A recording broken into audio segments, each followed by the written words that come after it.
I'm back. It's not that I want you here. Yeah. It's not the way you stare into my eyes. On today's episode of Nike Investigates, we're going to be talking about the South Carolina Department of Corrections prison cemetery. You heard that right. The prison cemetery. Let me just say, I was born in 1985, and at least until 2012, I had no idea that prisons buried their dead in cemeteries anywhere near where I lived or around the property. I don't know if I was just that ignorant to the fact that, you know, something has to happen to these bodies after inmates die, or I just never thought about it, but I was surprised to learn what happens to inmates after they die and they have no family to claim their bodies. So before anyone gets all up in arms, this is not some strict government secret. There is a Find a Grave page about the Department of Corrections Cemetery, but it is located in a restricted area that is not open to the public. So you won't be able to access it unless you have that access given by the Department of Corrections themselves. But in most cases, you will not get it, regardless of the fact of one of your family members is buried out there, which they don't bury anybody anymore. But when they were, nobody was allowed except for department staff and the inmates who were digging the graves. Also, I was not sure if people who received the death penalty were buried by the Department of Corrections out there, but I'm not sure why that didn't come to mind, because that's probably some of the best candidates to be put to death out there, because a lot of times those families do not want to claim those bodies. But there's a man by the name of Joseph Martin Luther Gardner, and here's a photo of him. He is buried out there, and he was executed 16 years after he murdered a 25-year-old back in 1992. So he is out there. So that is a definite thing, that they do bury death penalty inmates out there, or at least they did when it was still active. If you do work at the Department of Corrections, or if you end up there for some reason, just know that they are not going to tell you about that cemetery. Nobody told me. The way I found out about it is when we used to have to do perimeter duty, and that is when you have to drive in one of the government issued vehicles, and you have to just do what it sounds like. You have to drive around the perimeter and make sure it's secure, make sure no one's doing any throwovers or anything like that. And so you do that for 2 to 4 hours, which back in the day, they used to do it the whole 12-hour shift. I would have never survived, because there were so many times where I found myself falling asleep, but that's another story for another day. But if you're riding around there and you have a keen eye and you're paying attention, if you look to your left when you are driving around the perimeter of the women's prison, you will see that the prison cemetery is right there. You cannot miss it. It's not marked by any high-rise tombstone except for one, and I'll tell you guys about that in a little while. But you will see that it is an open patch of land, and there's a sign that says South Carolina Department Corrections Cemetery, or it might be shortened, but anyway, there is a sign that says that, and it's not accessible to the public, as they stated. If you are seen in a civilian vehicle going back that way, the person that is in the perimeter vehicle, if they see you, they're going to come around there and they're going to ask you why you're there, and they're going to quickly and cutely escort you off of the property. So just know that. The cemetery was active from July of 1988 until May of 1995 at a cost of $960 per burial. Inmates were placed in metal caskets, and they were put in graves dug by other inmates. So here is a photo of how the graves look. I used to think that they were only marked by numbers, because people who hadn't actually been out there but who knew of the cemetery's existence before that, they called themselves giving me a history lesson. So for a long time, I believe they were only marked by numbers, but they actually have grave markers with the name and the inmate's date of birth as well as their date of death. And it's kind of respectful if you think about it. But this is how they look, and it's not your typical cemetery where you see a lot of high-rise tombstones. No, they're just placed in flat grave markers. But the 62 inmates that are out there, they were given a respectful burial, especially after the families decided that they were not going to claim the bodies. So SCDC had to do something with them, and this is what they did from 1988 until 1995.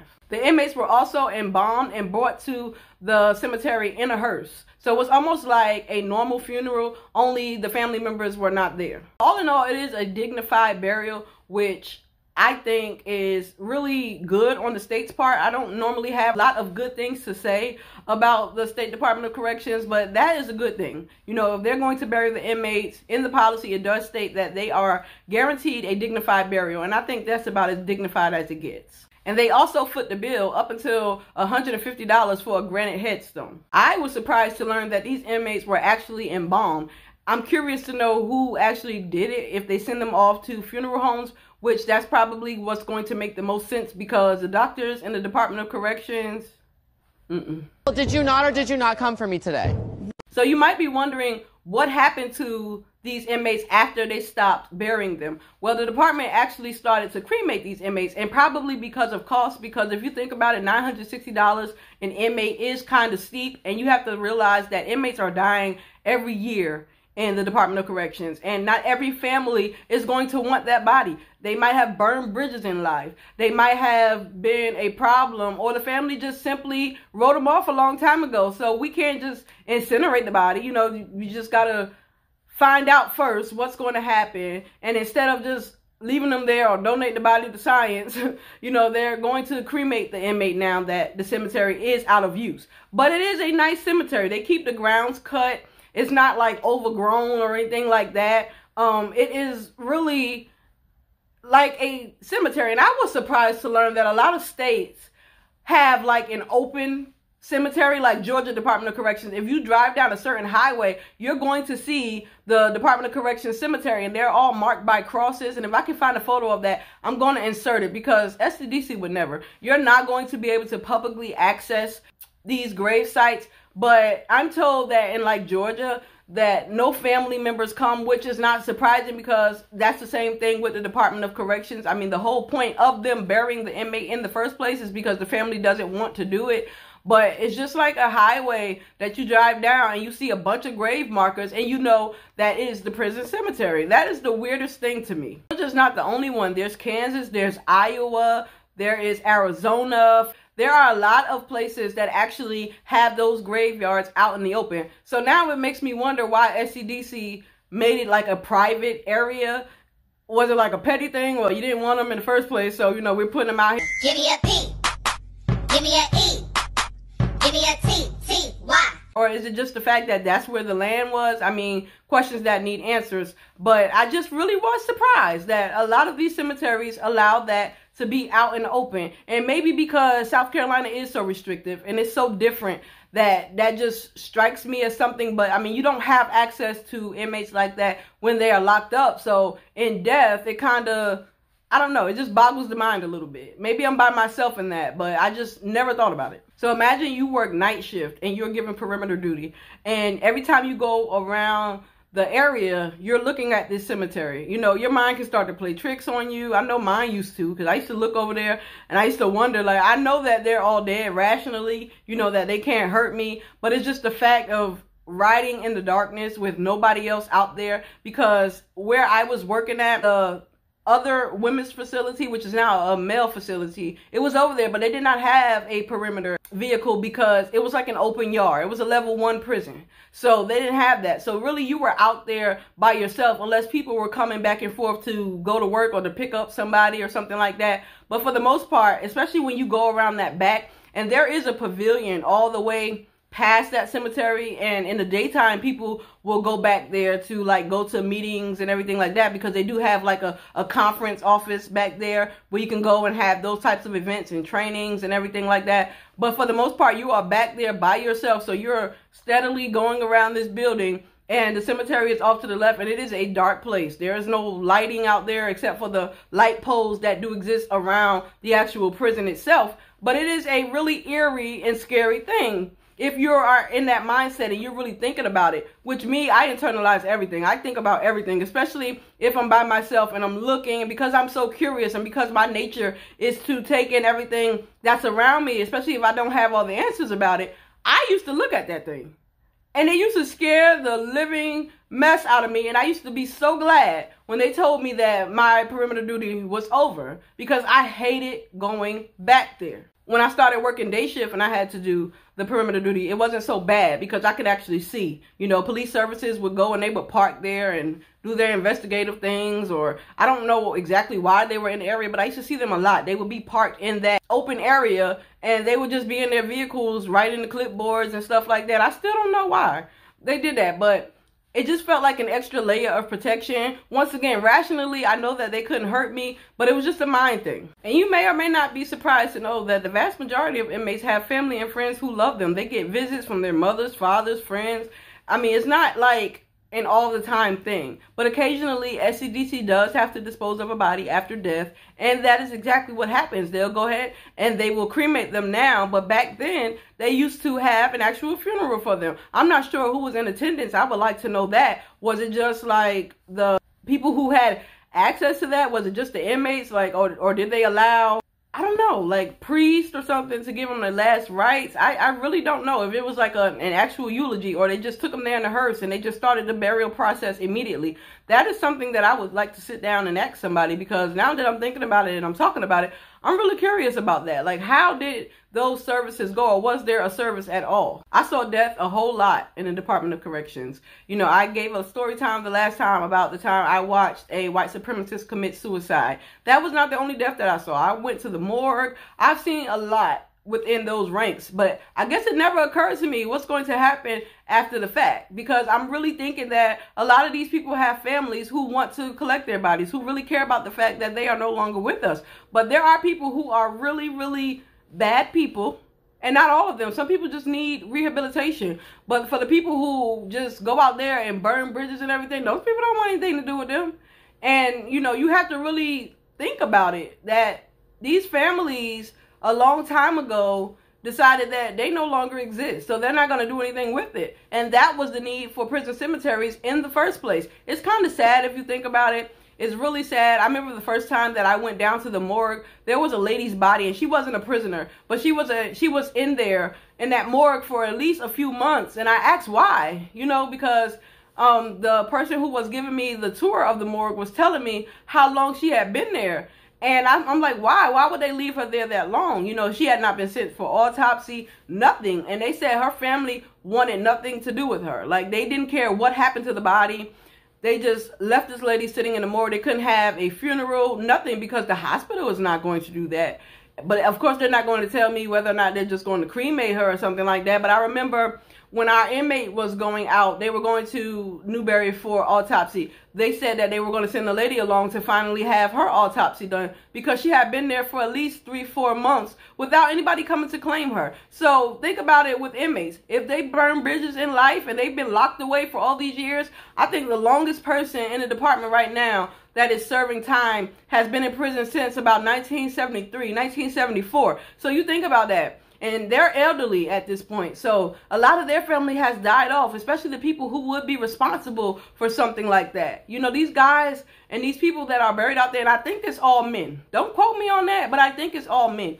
They were in prison for a long, long time. So a lot of their close relatives and immediate family, they have died off. So nobody is there to collect these bodies and to bury them. So, I mean, it makes sense for the need for a cemetery, but it's just baffling to think about. When you go back there, you don't expect to see that, you know, to see a whole cemetery on the grounds where you're going to work, unless you actually work in a cemetery. So when I started with the department in 2012, we had an AW by the name of Leaks. That was his last name, Leaks. So one day when I'm casually just driving the perimeter, I come across a headstone, and like I told you, headstones are flat. I saw a big raised one in there, like, and I'm like, what the heck? You know, I didn't think that they still use this cemetery. I go to look, and upon further examination, I see Leaks. So immediately my heart drops. I'm like, when did this man die? He was not the AW anymore, the associate warden anymore, but you know, it was somebody that I knew and was familiar with. So I'm like, when did this man die? But it turns out that that was the old director of the Department of Corrections, and he must have loved SCDC so much that he requested to be buried out there. And that thing just, it threw me, because there is absolutely no way I'm going to get buried with a bunch of prisoners You know, but some people just really love what they do. I'm not amongst that minority, you know, or that majority. I would never tell my family, hey, if something happens to me, bury me with the inmates. You know, no disrespect to inmates, but that just seems a little wild to me, to one day just be driving back there and I see this big old grave marker, and it is a high-rise tombstone. It's a big old thing, so you cannot miss it. It's like the first thing you see when you're going through is in the front row, and it just says Leaks on it, and I'm like, did he really request to be buried out there? And absolutely, the old director of the Department of Corrections, his last name is also Leaks. He is buried out there at the Department of Corrections Cemetery. I found a report that was contributed in the Shakora research contribution, and it was prepared by Michael Trinkley and Deborah Hacker. And they had not a lot of good things to say about the cemetery and its upkeep, which I just found out is owned by the City of Columbia. And to sum it up, this is what it says. The cemetery must be considered threatened both by the development pressing along the Broad River and by the seemingly uncaring management of the City of Columbia. The cemetery is virtually forgotten by Columbia citizens, prison authorities, and its current owner, the City of Columbia.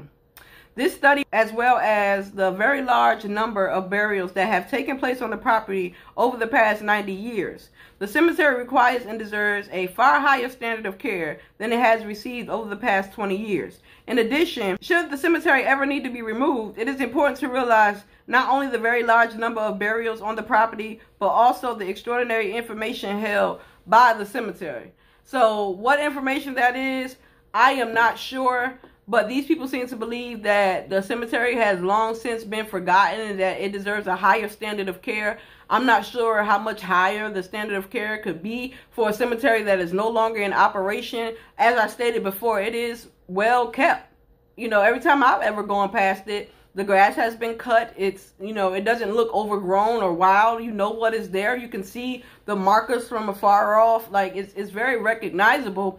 But perhaps back then, the cemetery was not in as great condition. And this was prepared in February of 2009. I didn't get to the department until about 2012. So that's something to think about as well. But yeah, that is the history of the Department of Corrections Cemetery. I hope you guys enjoyed this episode. Let me know in the comments how you felt about it. Like, comment, subscribe, share Nike TV. We're trying to grow this channel. We're trying to get big. But this has been the next installment in the Nike Investigate series. I will be doing these a little more often just to build the series up, as I have Death on the Dirt Road and Murder on the Move. So look out for that. And I will see you guys in the next one. Somebody help me dig these graves. I can't do it on my own. Who's gonna dig these graves? Who's gonna dig these graves? Somebody help me dig these graves. I can't do it on my own. Preacher tells you Jesus saved.